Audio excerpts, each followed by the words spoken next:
اعوذ باللہ من الشیطان الرجیم، بسم اللہ الرحمن الرحیم۔ وحی کی اقسام۔ اب ہم سلسلہ بیان سے ذرا ہٹ کر یعنی رسالت و نبوت کی حیات مبارکہ کی تفصیلات شروع کرنے سے پہلے وحی کی اقسام ذکر کر دینا چاہتے ہیں، کیونکہ یہ رسالت اور دعوت کا مرکز ہے۔ علامہ ابن قیم رحمۃ اللہ علیہ نے وحی کی حسب ذیل اقسام ذکر کی ہیں۔ سچا خواب۔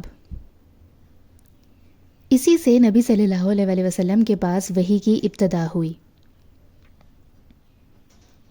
فرشتہ آپ صلی اللہ علیہ وسلم کو دکھائی دیے بغیر آپ کے دل میں بات ڈال دیتا تھا۔ مثلا نبی صلی اللہ علیہ وسلم کا ارشاد ہے، روح القدس نے میرے دل میں یہ بات پھونکی کہ کوئی نفس مر نہیں سکتا یہاں تک کہ اپنا رزق پورا حاصل کر لے۔ بس اللہ سے ڈرو اور طلب میں اچھائی اختیار کرو، اور رزق کی تاخیر تمہیں اس بات پر آمادہ نہ کرے کہ تم اسے اللہ کی مشیت کے ذریعے تلاش کرو، کیونکہ اللہ کے پاس جو کچھ ہے وہ اس کی اطاعت کے بغیر حاصل نہیں کیا جا سکتا۔ فرشتہ نبی صلی اللہ علیہ وسلم کے لیے آدمی کی شکل اختیار کر کے آپ صلی اللہ علیہ وسلم کو مخاطب کرتا، پھر جو کچھ وہ کہتا اسے آپ صلی اللہ علیہ وسلم یاد کر لیتے۔ اس صورت میں کبھی کبھی صحابہ رضی اللہ تعالیٰ عنہ بھی فرشتے کو دیکھتے تھے۔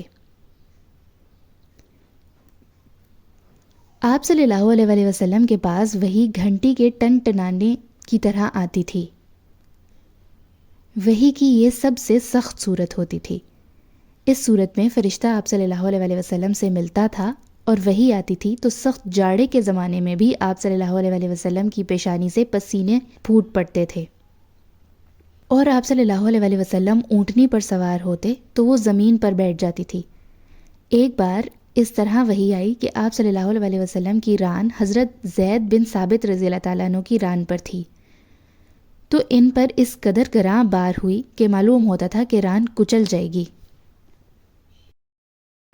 آپ صلی اللہ علیہ وسلم فرشتے کو اس کی اصلی اور پیدائشی شکل میں دیکھتے تھے، اور اسی حالت میں وہ اللہ تعالیٰ کی حسب مشیت آپ صلی اللہ علیہ وسلم کی طرف وحی کرتا تھا۔ یہ صورت آپ صلی اللہ علیہ وسلم کے ساتھ 2 مرتبہ پیش آئی، جس کا ذکر اللہ تعالیٰ نے سورہ نجم میں فرمایا ہے۔ وہ وحی جو آپ صلی اللہ علیہ وسلم پر معراج کی رات نماز کی فرضیت وغیرہ کے سلسلے میں اللہ تعالیٰ نے اس وقت فرمائی جب آپ صلی اللہ علیہ وسلم آسمانوں کے اوپر تھے۔ فرشتے کے بغیر اللہ تعالیٰ کی آپ صلی اللہ علیہ وسلم سے حجاب میں رہ کر براہ راست گفتگو، جیسے اللہ تعالیٰ نے موسیٰ علیہ السلام سے گفتگو فرمائی تھی۔ وحی کی یہ صورت موسیٰ علیہ السلام کے لیے نص قرآنی میں قطعی طور پر ثابت ہے، لیکن نبی صلی اللہ علیہ وسلم کے لیے اس کا ثبوت قرآن کی بجائے معراج کی حدیث میں ہے۔